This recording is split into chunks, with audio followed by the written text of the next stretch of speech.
आप लोग इस समय जिस गांव में हैं, वहां अंदर आने का रास्ता आप लोगों ने देखा होगा। किस तरह यहाँ पे ना कोई सड़क है, ना कोई सिस्टम है, पूरी सड़क पे कीचड़ हुआ है।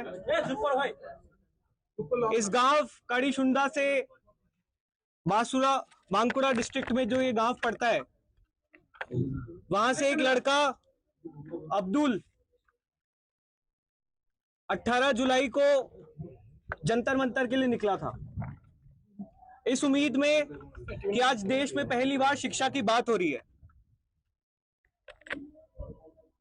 अब्दुल जंतर मंतर पर जब तक धर्मेंद्र प्रधान का इस्तीफा नहीं हुआ तब तक मौजूद रहा, लेकिन वापस आने के बाद यहां का जो भाजपा का एमएलए है निर्मल धारा, उसने और उसके गुंडों ने अब्दुल को धमकाना शुरू किया। अब्दुल को इन लोगों ने आतंकवादी बोला, पाकिस्तानी बोला। जब हमारी स्कूल ठीक करो कैंपेन की शुरुआत हुई तो अब्दुल ने कहा कि वो शिक्षा सुधार के हमारी इस मुहिम में साथ रहेगा और वो सिर्फ इस गांव के हेडमास्टर से काशीनाथ डे, जो खुद भाजपा का एजेंट है, उनसे परमिशन मांगने गया था कि आप परमिशन दे दीजिए, मैं स्कूल देखना चाहता हूं, मैं स्कूल ऑडिट करना चाहता हूं और किस तरह से हमारे गांव का सरकारी स्कूल ठीक हो सके इस बारे में बात करना चाहता हूं। लेकिन इस घटना के बाद काशीनाथ ने भाजपा के गुंडों को इन्फॉर्म किया और जैसे अब्दुल घर पहुंचा, भाजपा के गुंडों ने सबसे पहले तो घर की लाइट काटी और उसके बाद पूरे परिवार पर हमला किया। अब्दुल के आप ये निशान देख सकते हैं। आप सोचिए कि जिसके गले में सरिये के निशान हैं, वो गुंडे क्या सोच कर आए थे। बीच बचाव करने जब पिताजी आए तो उनको भी मारा। इसके बाद भी, इस घटना के बाद भी इंडस पुलिस थाने की पुलिस को कोई फर्क नहीं पड़ा। बिना प्रोटेक्शन के ये परिवार अस्पताल जाता है। अस्पताल में भी भाजपा के 200-300 गुंडे इंतजार कर रहे थे। वहां पे फिर से अब्दुल को और उसके पिताजी को इन्होंने मारा। बंदूक लेकर आए थे, चाकू मारने की भी कोशिश की, लेकिन इस समय पूरे टाइम पुलिस गायब थी। अब्दुल का परिवार जब पुलिस थाने कंप्लेंट लिखाने गया तो भाजपा के गुंडों ने उसको अंदर नहीं घुसने दिया। अब्दुल क्या चाहता था? अब्दुल चाहता था कि इस देश में शिक्षा की बात हो।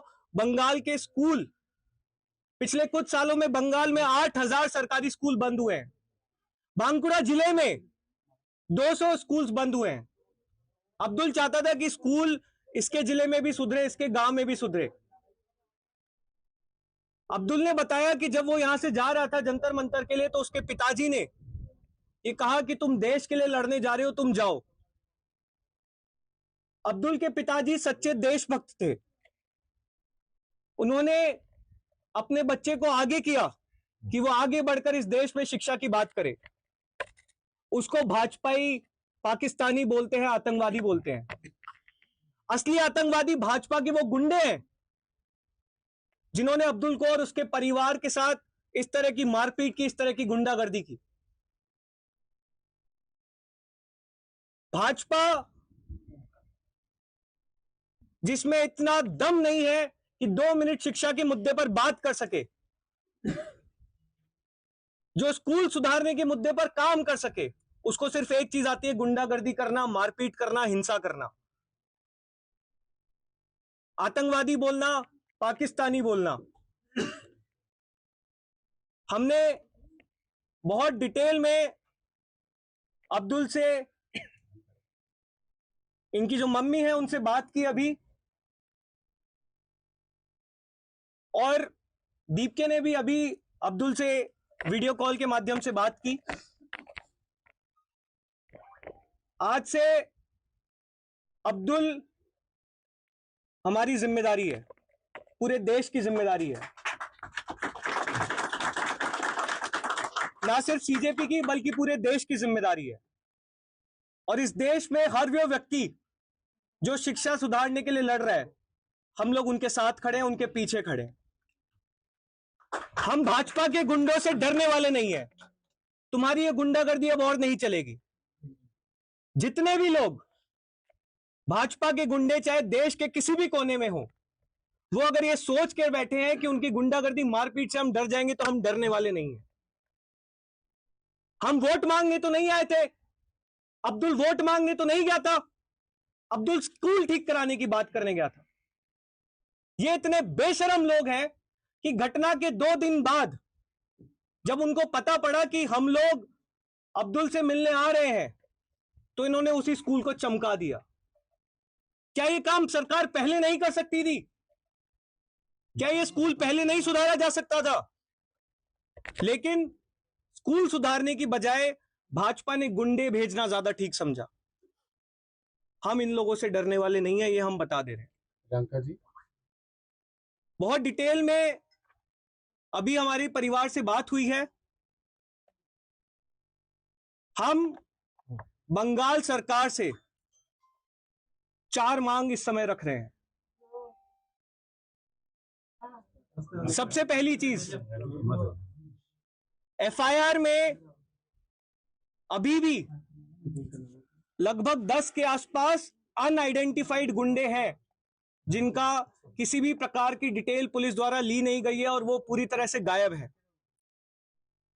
हम बंगाल सरकार से मांग करते हैं कि इन सभी गुंडों को अगले 10 दिन में गिरफ्तार करके जेल भेजा जाए और सभी धाराएं जो इन गुंडों पर लगती हैं वो धाराएं लगाई जाए। जिस तरह का बर्ताव अब्दुल और उसके परिवार के साथ अस्पताल में हुआ, पुलिस थाने में हुआ, उसमें बहुत साफ होता है कि इस पूरे मामले में कहीं ना कहीं इंदस पुलिस थाने का भाजपा के गुंडों को संरक्षण था।